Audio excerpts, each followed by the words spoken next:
I need to get around. Don't make it hard for me to you. Building up these mountains that I can never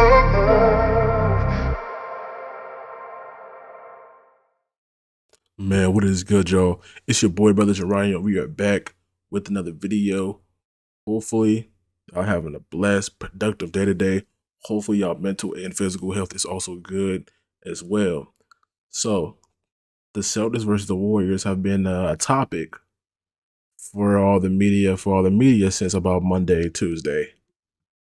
And of course, the Boston Celtics will be going against the Golden State Warriors in the NBA Finals tomorrow. Today is Wednesday. Tomorrow is Thursday. They're going to be going against the Golden State Warriors June 2nd, 2022. So now, this is what FS1 and, of course, ESPN has been talking about all week because all the games are pretty much done by Monday. And for some odd reason, the NBA Finals starts on a damn Thursday, which is weird. But anyways, they've been talking about that all day, but they also started a debate, or can you say a conversation about who actually had a better impact on the game, Steph Curry or Michael Jordan. Of course, they got Doggy with them, Amari Stoudemire, and of course, they always going to have Stephen A. Smith with them. So they're going to talk about it, and of course, pause, never have commentary for y'all. Do you think Steph has changed the game for the better? Absolutely, 100%. I mean, the game obviously is different now, right? Because when I was playing the game, you had a lot of bigger power forwards and centers. The game was inside out. You play, kind of a methodical game. In Phoenix, we started to somewhat shift that type of style, right? We went to a smaller ball. I moved to the 5. Sean Marion went to the 4, and we played more of an up-tempo style. The Golden State Warriors took that formula and took it to a whole new level, right? And now I had to agree with this because if you remember, Steve Kerr was actually, I think, an advisor when he was on when he was in the Phoenix Suns organization. Because pretty much what they did, he took Van Gundy's fast-paced basketball and put it together with Phil Jackson's triangle offense. He put it together and he made what is known today as the Golden State Warriors system. That's all it pretty much is. Pretty much Van Gundy's system and Phil Jackson's system and a little bit of Greg Popovich's system put together as one. That's all it really is. So I gotta agree with Amari Stoudemire right here with the statement he actually made. Right, those guys are playing great basketball. Everyone's moving the ball. It's beautiful to watch team basketball on display every night. And I think Steph Curry, the way he plays, and he's like the nucleus for this team with that style. He's the guy to actually change the game for the good, for sure. Go ahead, Doug. Well, I think he changed Golden State's game for the good, for the sure. I agree with you on that. But if anybody... No. No. Doggy always got some shit to say. No, Steph Curry changed the game. We're going to talk... I'm gonna say what I say in a minute after Doggy makes his comment, or when Doggy makes a specific comment in this little soliloquy that he has right here. I'm gonna tell y'all in a minute. We saw Game 7 with Milwaukee and the Celtics. I've been watching the NBA playoffs, believe it or not, for about 55 years. It don't mean shit. You can watch the NBA for 55 years and still don't know shit. It is what it is. You know what I'm saying? Just say what you need to say. Don't nobody care about how long you've been playing basketball, how long you've been watching basketball, how much time you've been doing commentary on basketball. Because some of Doggy's takes be bullshit. To be honest, they just be some of the most ridiculous shit I ever heard in my life. But that's because Doggy has an old school mentality, and most old school thoughts is now going to pretty much coexist with new modern day thoughts. First Game 7 I've ever seen. They shot a combined 88 threes in the game, and Milwaukee was 4 for 33. It was an unwatchable. But we're not talking about Milwaukee because Milwaukee is not in the finals, are they? No, they're not. Basketball game. How many times have we seen Miami in this Eastern Conference Final? What they have? Miami isn't in the NBA Finals either. So what are you talking about? 7-45 in one of those games, and I can't watch a team throw. That doesn't matter. They both lost. They're not in the finals. 38 bricks up, and the ball doesn't go in.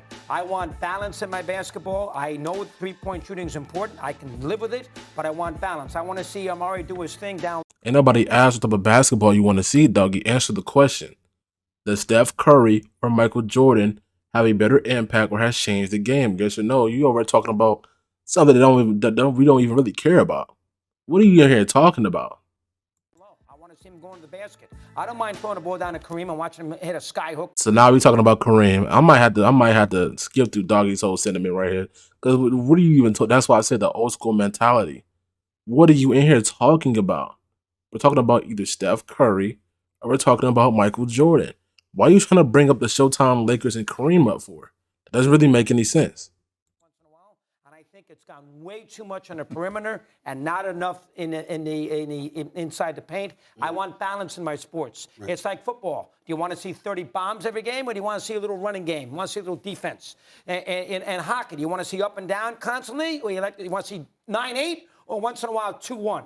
In tennis, do you want to see a bunch of hard servers serve constantly and nobody can return and it's all serve and volley? Or do you want to see ground strokes and you want to see a balance? Everything needs to have balance, and I think the NBA at times has lost a little of that. And Game 7 of Milwaukee and Boston, even you, who was in the building, you cannot dispute that. That was a horrific 7th game with 88 threes. It was unwatchable. You have to admit that. Doggy must be seeing ghosts because Stephen A. Smith wasn't there for that game. I was in Boston for the Boston-Milwaukee game. See, I told you, he wasn't even there for that game. Even I knew that. I was there for the Boston-Miami game 7. But I will tell you this. You're not wrong, Doggy. I just think you're pointing the finger in the wrong direction. Exactly. Like, what are you talking about? Like, you went from Steph to wanting balancing your games with the Showtime Lakers to Kareem. Like, stay on one topic. What are you talking about? This is why Stephen A. Smith is here to the rescue, baby. That's why I'm here for you. Here's the deal. It's not Steph Curry's fault because Steph Curry can shoot. Steph Curry, he changed it. People say he changed the game. No. He elevated it to a point where it was acceptable because you're looking for somebody to produce somewhere close in the Wrong.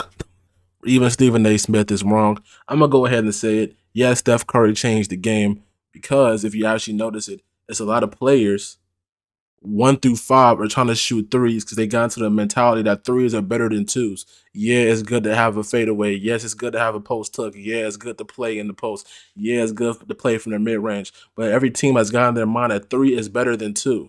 That's why if you see in the statistics, a lot of teams are taking more threes than they have ever did before.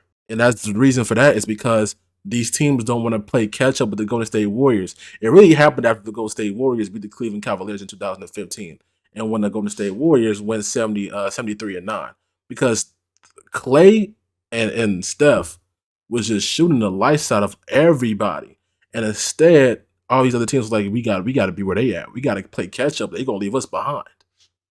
All right, I don't know why all 3 of these brothers just can't say that Steph Curry has changed the game because, yes, he's changed the game. Hell, even kids are trying to shoot 3-pointers. They're trying to shoot 3-pointers before they even know how to write in cursive. So I mean, just give Steph Curry his respect. I already said Steph Curry is top 5 point guard of all time, and if he gets his championship, he's going to be bumped to the top 10 of all time players in the NBA. All right, just give Steph Curry his credit. Give us props. And stop trying to say all that extra shit. vicinity of what he does and what Klay Thompson does to a slightly lesser degree, okay? But the reality is, you know who the See, look at that. They were shooting the lights out of everybody. Steph literally was past the 3-point line. Almost by the logo. Shooting threes. And everybody was like, nobody could really stop that. biggest culprit for all of this is? It's Mike D'Antoni. He knows that. He played for Mike D'Antoni. Look at that. From the damn near by the logo. Mike D'Antoni wanted you to shoot threes or layups. He didn't want no mid-range game. He would consider benching you if you took a mid-range shot. Am I lying? Except for me. I mean, I shot a lot of mid-range. Not you. But those guards that he put out there, absolutely. If they launched mid-range shots instead of three, doggy, he didn't like it. Yep. I'm going to tell you something else because you'll appreciate to being a historical individual that you are, that Molly so eloquently stated earlier today. Okay, Molly's going to explain it the way it needs to be explained. Okay, but here's the deal. My brother, the guy I love so much, that I believe is the greatest player to have ever played. And I don't even think that's even that's not even an opinion anymore. I think the NBA actually crowned Michael Jordan as the greatest player of all time. Remember in the NBA 75 NBA 75 announcement during the All-Star break, during the All-Star game break, and Michael Jordan was dead last and was on top of everybody. That's the NBA pretty much saying, "Yep, he's the greatest of all time." They were trying to crown LeBron, and LeBron just couldn't get his end of the bargain done. They said, "Fuck it, you know what? You're right. It's Michael Jordan."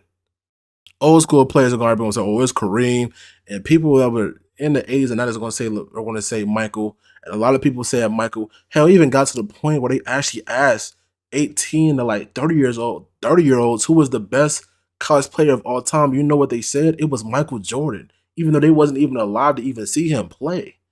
They was in their daddy's nutsack when Michael was playing in the 80s. They still voted him the best college player of all time and the greatest player of all time, and it wasn't even close. I think Michael was like 80, and I think LeBron was like maybe 30, like maybe 20 or 30, something crazy like that. I think Michael was like 73, and then the rest was like a bunch of like Kobe's, LeBron's, Kareem's, a few Magics, a few Bill Russells. Like, it's not even a debate who's the greatest of all time at this point. It's really not. And the only reason why people want to make that debate is because you don't want somebody whose prime years is in the 90s to still be the example of greatness or what an NBA player should be. We're in 2022. Michael Jordan played his last prime years almost 30 years ago. He played in the 2000s, but them weren't his prime years. Michael Jordan is responsible as much as anybody for changing the game for the worse. Yeah, that's why I said Michael Jordan was good and bad for the league. It truly was, because I'm gonna let Stephen A. Smith explain. When you consider you, stay with me on this. Okay. This is throwing no shade on Michael Jordan, of course. He's the greatest ever in my estimation, number one, all right? But he was so phenomenal that the NBA marketed the individual, the audience gravitated towards the individual, and the game became a bit more individualized. Nah, I'm gonna have to say no, it wasn't. Because even when they were trying to figure out who was the greatest player of all time, you know, they were going with Bill Russell, Will Chamberlain, and Kareem Abdul-Jabbar at the time, and this is during the 80s. And with Bill Russell, his debate was, yeah, you got all these accomplishments, but you ain't got no rings, my guy. You ain't got no rings. All right. And Kareem pretty much said the same thing. Even though he's like, you ain't got the rings, you underachieved. How could we really crown you the greatest player of all time? And it even got to the point where they asked Will Chamberlain before he had passed away if Michael Jordan was a good player. He pretty much said, nah, not really. But that's tough. I would say this: Michael Jordan changed the game for the good of the league, and it was bad for the league. Because for one, Michael Jordan took the NBA into a period of time where the NBA was flourishing, doing good, making a lot of money. All right, for David Stern. David Stern loves Michael Jordan. That's not even what a debate. That's not even debatable, because he understood Michael Jordan being marketed the way he was and the way he played was good for the league. But the bad thing about it is that you had a whole lot of players trying to be Michael Jordan. You know, you had the Vince Carters, LeBron James, the Kobe Bryants. Even though LeBron James wanted to be a hybrid between Michael Jordan and Allen Iverson. A lot of people don't actually know that. He actually loved Allen Iverson. But quiet is kept. I don't think he's gonna say that. But at the Kobe Bryants, LeBron James, the Vince Carters, the Tracy McGrady's, everybody was trying to be Jordan-like, and it never worked for them. All right, it just never did. All right, it was what it was. Because people wanted to be like Mike. Before Mike, you had Bird and Jordan. No, before that you had Bird, Magic, Kareem, and Bill Russell. All right, a lot of people don't. I don't know why people just keep forgetting. You know, they were saying like, yeah, Magic might be the greatest player of all time, but he had Kareem. They were calling Kareem the GOAT. All right, before Michael Jordan. Don't get that shit misconstrued. Don't let the media actually lie to you. Bird and Magic. Well, what was Bird and Magic? As great of a shooter as. And they were barely saying Bird because they was always saying, well, Magic was always beating Bird's ass most of the time. Bird Mr. Clutch as he was, okay? Bird could pass, Bird could rebound, Bird had McHale, he had Parrish, he had Dennis Johnson. But he wasn't the passer that Magic Johnson was. He had Gerald Henderson. He had a whole bunch, Danny Ainge and others. They had a team, all right? Blue collar, but team. Well, what was Magic? Magic was Showtime. As phenomenal as Magic was, what was his number one attribute? Passing. Only Magic gonna only shoot when he had to. He wasn't shooting all the time. He was actually being more of a facilitator than a scorer. That's why he had all the people around him like James Worthy, Kareem Abdul-Jabbar, Michael Thompson. So guess what? He inherited Norm Nixon. You had Jamal Wilkes, all right? You had Kareem. All of a sudden you got Worthy. You got go from Norm Nixon to Byron Scott. You still got Michael. Oh yeah, and Byron Scott too. I forgot about him. You got Michael Thompson. You had Kurt Rambis. The list goes on and on. Kurt Rambis was all right. You marveled. And think about this. You had guys once upon a time that would grab rebounds and want to dribble. Magic came along, and the first thing you did was grab that rebound. Where's Magic? Here you go. And Magic pushed the ball up the court. He had Worthy on his right. He had Byron Scott on his left. He had Cooper trailing. And if that didn't materialize into fast break points, then they'd slow it down and wait for Kareem. What I'm saying is you were thinking team until Jordan elevated it to another level. Yeah, you can say that Michael Jordan actually individualized the game. It was more of a team game, but even at that, they were still trying to figure out who the greatest player of all time was. And at that point, it was really between Kareem, Bill Russell, because Bill Russell had 11 championships, and then Wilt Chamberlain would try to push himself into that debate sometimes because he had the accomplishments. But just like Kareem and Bill Russell, Wilt Chamberlain underachieved. He didn't have the same amount of championships as they did. And from Jordan, then you had the Kobe's, the Vince Carters, and others. See what I say? That came along thereafter, and the individualization of the sport, particularly The introduction of hero ball. That's what Michael Jordan introduced. Hero ball. That one man could do it by himself as long as he has an okay supporting cast. He individualized the game and made it more of a hero ball thing. And that didn't change until about the time Steph Curry started shooting all them damn threes, which I'll say about 2015. That didn't really change until about 2015. But if you don't want to say that, we could say maybe 2010, before LeBron James, D Wade, and Chris Bosh all got in Miami. And there was a time period between that and then before 2015, where the Big Three era kind of peeked its head in. because of the money that came with it, became more of a vocal point. And then Michael Jordan is so responsible for these players getting the money that they get. Michael Jordan was literally making $30 million a year. Just under $30 million a year. Players weren't getting that back then. And that was in 96. All right. Michael Jordan was getting $30 million a year. That wasn't happening like that.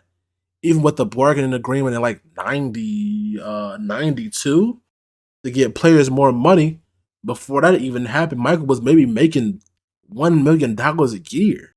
And then Pippen was pissed because in 1982, after he had signed his contract, they had came up with the players and the players agreement, where the players we started getting paid more, and that's when Scotty started getting mad because like this contract is not showing my value. And Jerry Krause and Jerry Reinsdorf was like, "Hey, don't be talking to us like that. You signed your contract already. Don't be coming to us because that's the contract that you signed," not knowing that was going to happen. Tell you Mike D'Antoni in terms of three-point shooting, all right, and making sure to maintain the pace, letting people score so you don't disrupt the pace. And then Jordan with the individuality, even though he obviously was a team player and the Chicago Bulls were a great team, the marketing of the individual, those two components is what made the game what it is today, which some people like yourself may not like, but guys like he and I accept. I decided to end the video right here. If you enjoyed the video, please leave it a big thumbs up so videos like this can show up on YouTube's algorithm. Also, if you're new to the channel and enjoy content like this, go ahead and subscribe to the channel. We're going to be doing more content like this on a weekly basis. Also, turn on your notification bells so you get notified every time I drop a video on the channel. But With that being said, it's been another video. It's been another banger. It's been Brother Jiraiya. Stay safe, mask up, and peace. Until the next video.